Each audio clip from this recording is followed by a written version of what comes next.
Bueno, esto es cuestión de la comunicación, sabemos que estamos un poquito lejos, bueno, la tecnología nos acerca. La escuchamos, Joana, su aporte en este contexto del Día Nacional de las Víctimas y toda esta realidad nacional de la pandemia del coronavirus también a nivel internacional.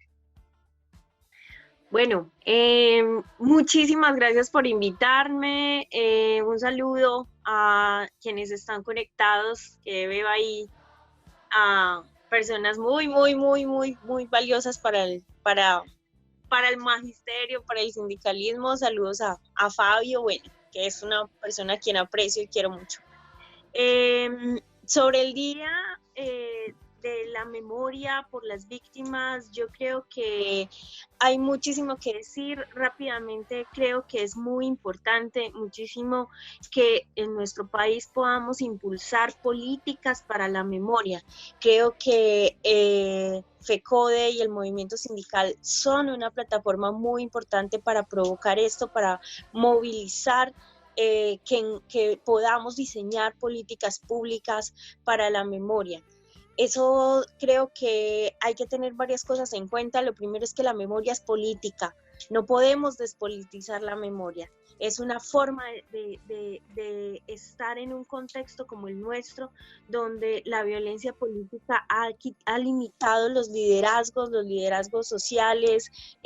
Hoy estamos viendo el asesinato de defensores y defensoras de derechos humanos, y creo que eso nos llama a hacer una memoria con sentido político.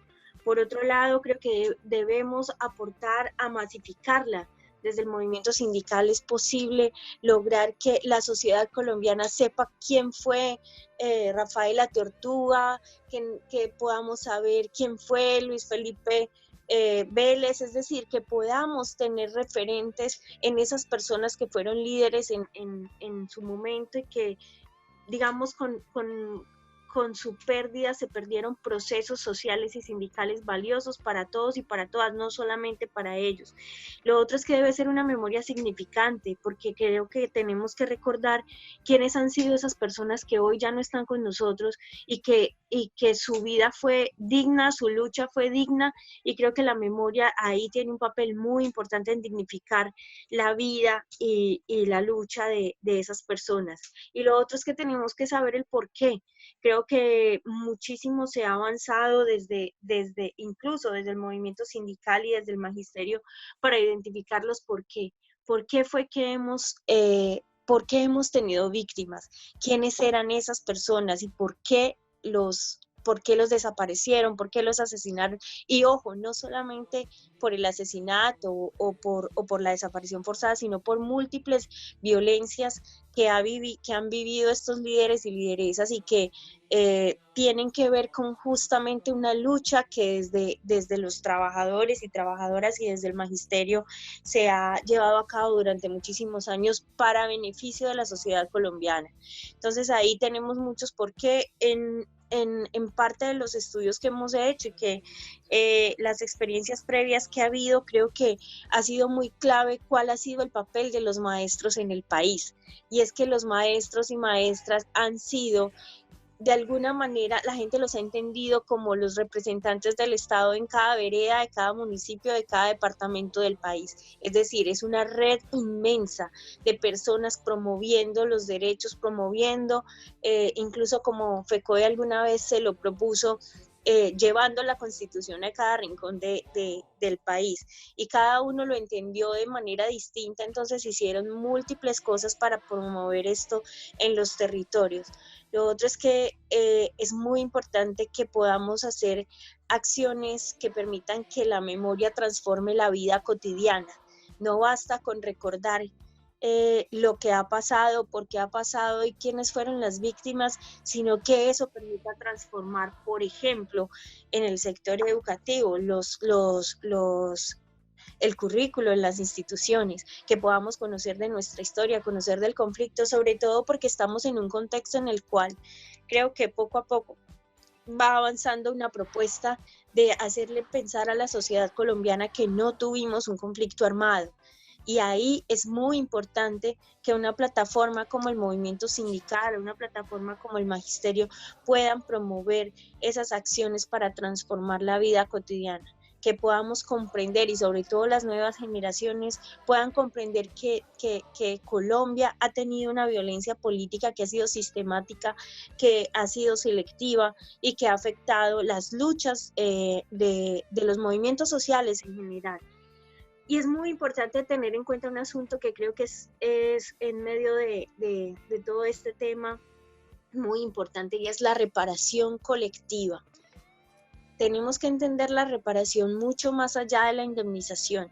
La reparación colectiva tiene una gran capacidad de transformación política, y es muy importante que podamos pensar en cuáles son esas propuestas.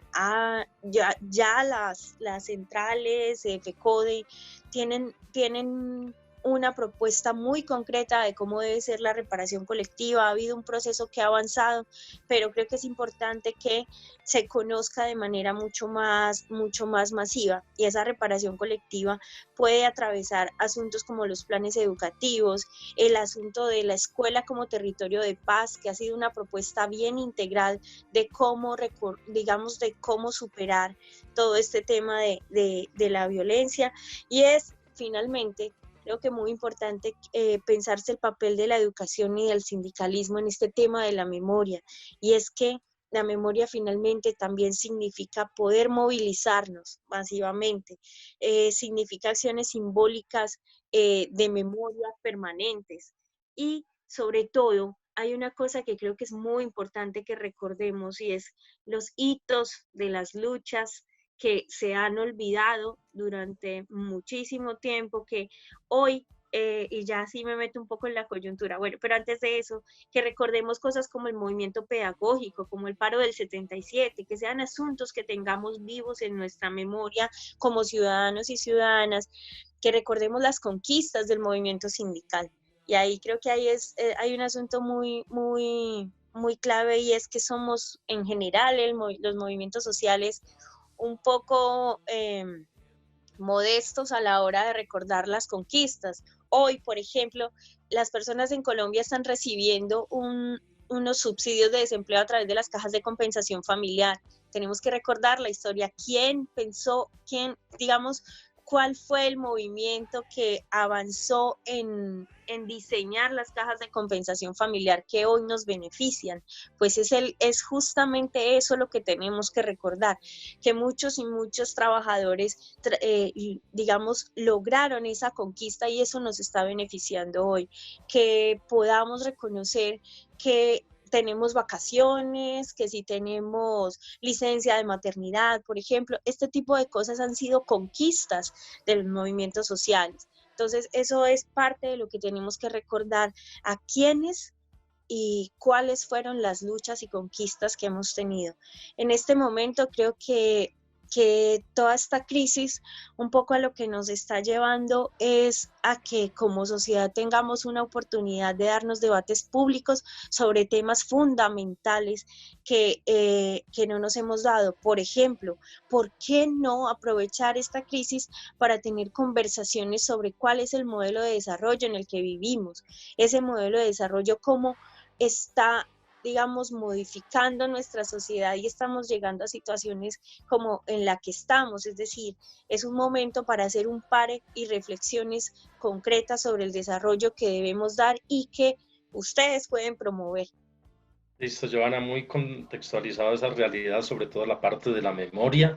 Es necesario que desde todos los ámbitos, también el ámbito educativo, se recupere esa memoria. Y ya para finalizar, porque el tiempo, como se sabe que es muy corto para el programa al aire, no es posible que en medio de esta crisis sanitaria realmente revictimicemos a estas personas que han sufrido a causa de la violencia, sea porque el Estado no les provee el acompañamiento por alguna otra causa. Claro, hay que comprender un asunto en Colombia, y es que en Colombia tenemos un déficit estructural en el goce de los derechos. Y a veces cuando, por ejemplo, se piensa en la reparación, se dice que la reparación busca mitigar el daño o el dolor causado, pero también garantizar que no se repita, ¿cierto? Pero cuando pensamos eso, por ejemplo, es volver a las personas entonces a una situación de vulnerabilidad, de déficit de derechos. ¿Es eso lo que queremos? No.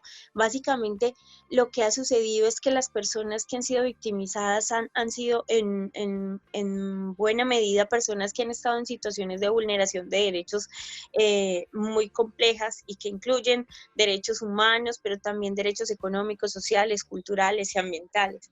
Entonces, ahí creo que parte de lo que tenemos que hacer como país para que no se repita lo que ya nos ha ocurrido es justamente transformar esas condiciones en el goce de derecho tanto de las víctimas, pero también es importante pensarlo para la sociedad colombiana, que justamente por el conflicto también ha tenido ha tenido muchísimas limitaciones para un desarrollo completo y para avanzar en la garantía de derechos. Joana, muchas gracias. Gracias por comunicarse con nosotros, por ilustrarnos y también darnos ese punto de vista que sirve en todo este contexto nacional. Muchas gracias, Joana. A ustedes gracias por invitarme, un saludo y por favor recordemos siempre las luchas y a las víctimas.